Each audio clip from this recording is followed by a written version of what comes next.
अंबरनाथ पालिकेतील भ्रष्टाचार बाहेर काढल्यानंतर आपल्या विरोधकांकडून आपल्या जीवाला धोका असल्याचा आरोप शिवसेना नगरसेवकाने केलाय। याबाबत त्यांनी पोलीस प्रशासनाशी पत्रव्यवहार करून पोलीस संरक्षणाची मागणी केली आहे। अंबरनाथ पालिकेचे शिवसेना नगरसेवक विकास सोमेश्वर यांनी काही दिवसांपूर्वी अंबरनाथच्या पश्चिम भागातील रस्त्याच्या कामातील भ्रष्टाचार जनतेसमोर आणला होता।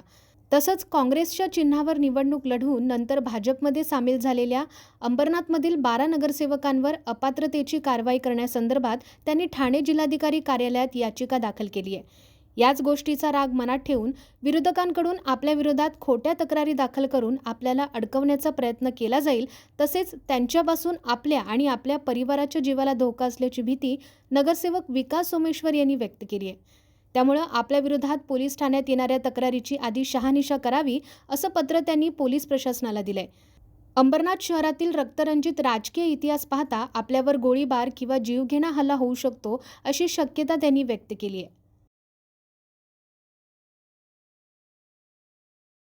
आपण अंबरनाथ शहरचा इतिहास बघितला तर जे चांगले राजकारणी होते त्यांचा खून झालेला आहे किंवा त्यांना कुठेतरी खोट्या केसेसमध्ये फसवलेलं। तुम्ही 92 पासून बघितलं तर प्रसन्न कुलकर्णी होते, नरेशजी गायकवाड होते, पप्पू गुंजालजी होते, असे ते नितीन वारिंगीजी होते, असे काही राजकीय हत्या अंबरनाथमध्ये चांगल्या कामासाठी भ्रष्टाचार बाहेर काढला होता, त्यासाठी या लोकांची हत्या झालेली। त्याचप्रमाणे मी आज या अंबरनाथ शहरामध्ये निवडून आल्यानंतर एक मोठे 2 भ्रष्टाचार अंबरनाथमध्ये बाहेर काढले। ते एक वाधवा कॉम्प्लेक्सचा रोड आणि सिंग पॅराडाईजचा रोड, हा रोडचं दोनही रोडची किंमत 3 कोटी आहे। हे 3 कोटीचा भ्रष्टाचार मी बाहेर काढला, लोकांसमोर आणलाय। आज मला जे अंबरनाथ शहराच्या लोकांनी निवडून दिलं त्याचं एकमेव कारण हेच आहे की मी भ्रष्टाचार विरोधात पहिलेपासूनच आवाज उचलतोय आणि भ्रष्टाचार विरोधातच काम करतोय। तसेच अंबरनाथ शहरामध्ये 11 जे नगरसेवक निवडून आलेले, 12 नगरसेवक ते काँग्रेसमधून भाजपमध्ये गेले। या लोकांच्या विरोधात याचिका मी माननीय जिल्हाधिकारी येथे दाखल केलेली आहे।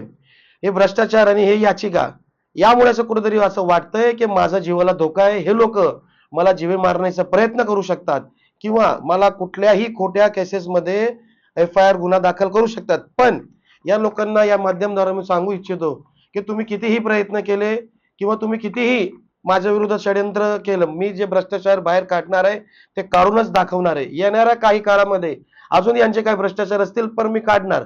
या धमकीला किंवा हे यांच्या षड्यंत्राला मी भीक घालत नाही। माझ्या सेफ्टीसाठी मी अंबरनाथ पोलीस स्टेशनचे सिनियर सय्यद साहेबांना एक पत्र दिलंय, तसेच ACP साहेबांना, DCP साहेबांना, CP साहेबांना आणि ठाणेला क्राईम ब्रांच या सगळ्यांना एक पत्र यासाठी दिले की जर असं काही झालं तर त्याचे जबाबदार प्रदीप पाटील, त्याचा मुलगा विपुल पाटील, त्याचा मुलगा प्रदीप पाटीलचा अजून एक मुलगा प्रथमेश पाटील, पंकज पाटील, उमेश पाटील असणार आणि यामध्ये सर्वात खेळ खेळणारा तो जगदीश पाटील आहे।